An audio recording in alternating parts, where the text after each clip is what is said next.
नमस्कार सभी पेंशन भोगियों का स्वागत करते हैं एक बार फिर से हमारे इस YouTube चैनल पर। दोस्तों EPS 95 न्यूनतम पेंशन को लेकर आप सभी के लिए बड़ी खबर निकलकर सामने आ चुकी है। जी हां दोस्तों, पेंशन धारकों के लिए बड़ी जीत बताई जा रही है। 10 साल के लंबे संघर्ष के बाद सरकार ने सुनाई है आप सभी के लिए खुशखबरी। न्यूनतम पेंशन 7,500 रुपये करने और निःशुल्क चिकित्सा सुविधा देने की मांग आप सभी के लिए निकलकर सामने आ चुकी है। इसको लेकर आखिरकार आप सभी के लिए क्या बड़ी खबर निकल कर आई है, किस तरीके से जो है 10 वर्षों के प्रयास के बाद EPS 95 न्यूनतम पेंशन को लेकर बड़ी खबर आई है, इसके बारे में दोस्तों आज इस वीडियो के अंदर संपूर्ण रूप से जो जानकारी है वो आप सभी को दी जाएगी। इसी के साथ बात करेंगे EPS पेंशन में जो बढ़ोतरी है वो तय तो हो चुकी है, लेकिन ये बढ़ोतरी कब से मिलेगी। जो कर्मचारी भविष्य निधि संगठन है वो किस महीने से ज्यादा पेंशन जो आप सभी को देगा, तो इसमें आप सभी के लिए डेट्स को लेकर, महीने को लेकर अप्रैल में दोस्तों आपको ये बैठक में पेंशन मिलेगी। बैठक में पेंशन की मंजूरी होगी और जिसके बाद ये पेंशन आप सभी के खाते में आएगी। तो कर्मचारी भविष्य निधि संगठन की पेंशन बढ़ोतरी को लेकर एक बड़ी खबर आ रही है। वहीं बात करेंगे EPS पेंशन बढ़ोतरी पर खुशखबरी, PF फंड को पेंशन में बदलने का ऑप्शन मिल सकता है लाभ। जी हां दोस्तों, आखिरकार EPF पेंशन इंक्रीज को लेकर बड़ी खबर है कि EPF खाता धारकों के लिए बड़ा तोहफा है। अब पेंशन में बदल सकता है पूरा PF खाता। आखिरकार आपको कैसे लाभ मिलेगा, कैसे ये खाता बदलेगा, कौन सा नया नियम लागू होने जा रहा है, ये नया नियम कब से लागू होगा, पेंशन धारकों को क्या क्या फायदा होने वाला है इसके बारे में भी पूरी जानकारी हम आपको देने जा रहे हैं। तो आपसे एक ही निवेदन रहेगा कि वीडियो आप लास्ट तक देखिएगा। अगर आप EPS 95 के पेंशन धारक हैं, अगर आप पेंशन धारक नहीं हैं तो ये वीडियो आप अभी छोड़ के चले जाइए, क्योंकि ये वीडियो के अंदर पेंशन धारकों के लिए बहुत खास खबर जो है निकल कर आ रही है। तो सबसे पहले बात करते हैं EPS पेंशन हैक को लेकर कि पेंशन धारकों के लिए बड़ी जीत किस प्रकार से है। 10 साल के लंबे संघर्ष के बाद आखिरकार सरकार ने क्या खुशखबरी आप सभी के लिए सुनाई है। पिछले कई वर्षों से EPS पेंशन जो न्यूनतम पेंशन बढ़ाने की मांग चल रही थी और ये मांग पेंशन भोगियों द्वारा लगातार की जा रही थी कि न्यूनतम पेंशन को वर्तमान 1,000 रुपये से बढ़ाकर 7,500 रुपये प्रतिमाह किया जाए।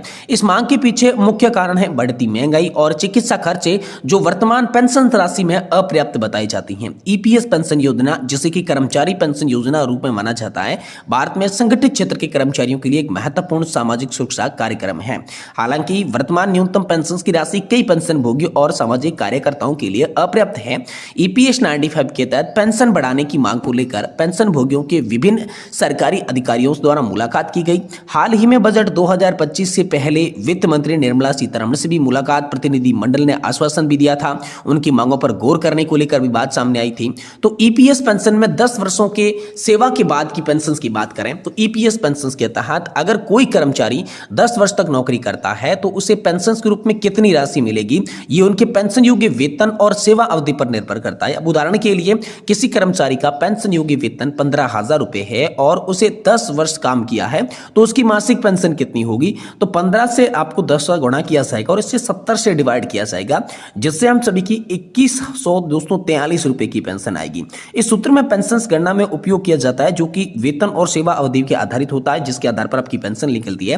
तो EPS 95 न्यूनतम पेंशन बढ़ाने की मांग को लेकर बात करें तो EPS 95 के तहत न्यूनतम पेंशन बढ़ाने की मांग लंबे समय से चल रही है। पेंशन भोगी और सामाजिक कार्यकर्ता वर्तमान 1,000 रुपए की पेंशन राशि को अपर्याप्त मानती हैं और इसे 7,500 रुपए तक बढ़ाने की मांग कर रही हैं। इसके अलावा वे महंगाई भत्ता यानी कि DA को भी पेंशन में शामिल करने की लगातार मांग कर रही हैं। अब मांगों के पीछे कारणों की बात करें तो पहला कारण है महंगाई।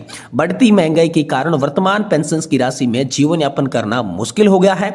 दूसरा कारण है चिकित्सा खर्च। बढ़ते चिकित्सा खर्चों को पूरा करने के लिए वर्तमान पेंशन राशि भी पर्याप्त नहीं है और जीवन साथी के लिए मुफ्त चिकित्सा सुविधा, ये तीसरा प्रमुख कारण है। पेंशन भोगी और उनके जीवन साथी के लिए मुफ्त चिकित्सा सुविधा की लगातार मांग जो है वो की जा रही है। तो EPS पेंशन भोगियों की मांग की बात करें तो प्रमुख मांगों की मैं बात करूं तो यहां पर सबसे पहले न्यूनतम पेंशन में वृद्धि की मांग आई। न्यूनतम पेंशन 1,000 रुपए से 7,500 रुपए प्रतिमाह करना, साथ ही पेंशन में महंगाई भत्ता शामिल करना यानी DA जोड़ना, पेंशन भोगी और उनके जीवन साथी को मुफ्त चिकित्सा सुविधा प्रदान करना, पेंशन लाभ में गलतियों को सुधारने की मांग भी हो रही है। प्रमुख 4 तरीके की मांगे हाल फिलहाल में हो रही है। लेकिन EPFO की आगामी बैठक में क्या होगा, इसको लेकर बात करें तो EPFO के सेंट्रल बोर्ड ऑफ ट्रस्टीज की बैठक 28 फरवरी को आप सभी के लिए हो चुकी है।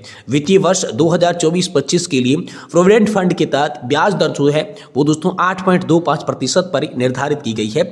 लेकिन पेंशन बढ़ाने का मुद्दा जो महत्वपूर्ण था वो इस बैठक के अंदर नहीं उठा। पेंशन भोगी और सामाजिक कार्यकर्ताओं की निगाहें इस बैठक पर थी, लेकिन यहाँ पर जो है सेंट्रल बोर्ड ऑफ ट्रस्टीज की बैठक के अंदर इस मुद्दे को लेकर कोई भी बड़ी खबर आप सभी के लिए नहीं आई है। वहीं दोस्तों अगली बड़ी खबर की बात करें तो ईपीएफ पेंशन बढ़ाने पर खुशखबरी, पीएफ फंड को पेंशन में बदलने का ऑप्शन मिल सकता है और आपको इसका लाभ भी मिलेगा। तो किस तरीके से आपका जो पीएफ का पूरा फंड है वो अब सभी की पेंशन के रूप में बदला जा सकता है, इसको लेकर आखिरकार क्या बड़ी खबर निकल कर आई है।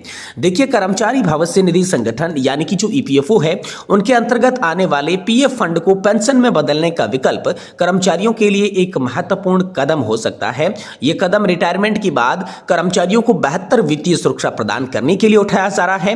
हाल ही में कई मीडिया रिपोर्ट्स में कहा गया है कि केंद्र सरकार इस विकल्प पर विचार कर रही है, जिससे कर्मचारियों को अपनी पीएफ राशि में पेंशन परिवर्तन का अवसर मिलेगा। इससे यहां पर रिटायरमेंट के बाद उनकी मासिक पेंशन में वृद्धि हो सकती है, जो कि बढ़ती महंगाई और जीवन यापन की लागत को देखते हुए बेहद आवश्यक बताई जा रही है। इस प्रस्तावित योजना से कई कर्मचारियों को लाभ होगा, खासकर उन लोगों के लिए जिनकी पीएफ की राशि अधिक है और वे अपने बुढ़ापे में अधिक पेंशन प्राप्त करना चाहती हैं। वर्तमान में ईपीएफओ के तहत मिलने वाली पेंशन राशि सीमित है, लेकिन यदि यह योजना लागू हो जाती है तो इससे कर्मचारियों को मासिक पेंशन में सुधार होगा। तो आइए इस विषय के बारे में विस्तार से जानते हैं, कैसे पीएफ का पैसा पेंशन में कन्वर्ट होगा, किस तरीके से ज्यादा लाभ आप सभी को देखने को मिल जाएंगे, कौन कौन इसके जो है ज्यादा लाभ उठा पाएंगे, संभावित लाभ कौन कौन सी हैं और पीएफ पेंशन फंड को बदलने की प्रक्रिया जो है वो किस तरीके से रहने वाली है। सारे यहाँ पर जो है पॉइंट्स आपको बताएंगे, लेकिन निवेदन रहेगा कि वीडियो आप कंटिन्यूसली लास्ट तक जरूर देखिएगा। देखिए, सबसे पहले हम बात करते हैं कि आखिरकार जो आपका पीएफ फंड का पैसा है वो पेंशन में किस तरीके से बदलेगा, ऐसी कौन सी प्रक्रिया है जिसके तहत आप सभी के लिए बदलने वाला है। तो सबसे पहले इसके लिए आवेदन मांगी गई है, यानी कर्मचारियों के लिए ईपीएफओ कार्यालय में आवेदन सबसे पहले करना होगा। फिर दूसरे स्टेप में जो भी आवश्यक दस्तावेज है जैसे कि पहचान पत्र, पीएफ खाता संख्या प्रस्तुत करनी होगी, यानी कि पीपीओ नंबर भी आप सभी को देना होगा। उसके बाद सत्यापन का आएगा ऑप्शन।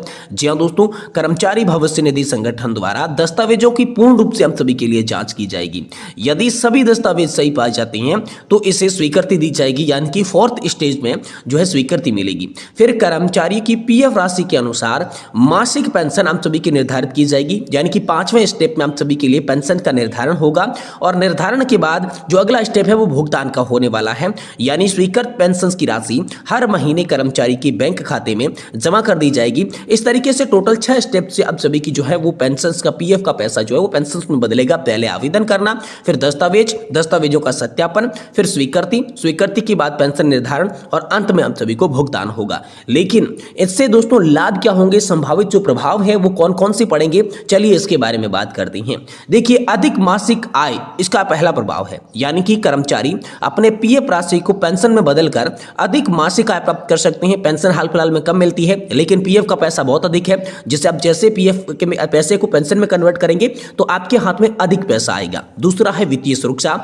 यह विकल्प रिटायरमेंट के बाद वित्तीय सुरक्षा को सुनिश्चित कर देगा, क्योंकि ज्यादा पेंशन मिलेगी। ज्यादा पेंशन के कारण जो सशक्त हो जाएगा पेंशन धारक, उसकी जो है वित्तीय सुरक्षा है, वित्तीय स्थिति जो है वो मजबूत हो जाएगी। तीसरा है महंगाई से राहत, यानी बढ़ती महंगाई के चलते अधिक पेंशन मिलने से जीवन स्तर बेहतर होगा, महंगाई से निपटने का उनके पास जो है वो साधन हो जाएगा। और तीसरा है सरकारी, चौथा दोस्तों है सरकारी सहायता। तो सरकार द्वारा इस योजना के तहत कर्मचारियों को बेहतर सामाजिक सुरक्षा प्रदान की जाएगी। और साथ ही साथ दोस्तों बात करें तो कौन कौन लोग जो है वो इसका लाभ उठा सकते हैं। यदि यह विकल्प उन सभी कर्मचारियों के लिए उपलब्ध होगा जो रिटायरमेंट के समय पीएफ फंड को पेंशन में बदलना चाहते हैं, वो सभी लाभ उठा पाएंगे। विशेष रूप से वे कर्मचारी जो अपनी भविष्य की वित्तीय स्थिति को लेकर चिंतित है, उनके लिए एक अच्छा अवसर है कि अब जो है हम सभी का पीएफ का पैसा है वही आपको पेंशन के तौर पर देखने को मिलेगा। तो ये सरकार विकल्प लेकर आई है, लेकिन अभी इसे पूरी तरीके से लागू नहीं किया गया है।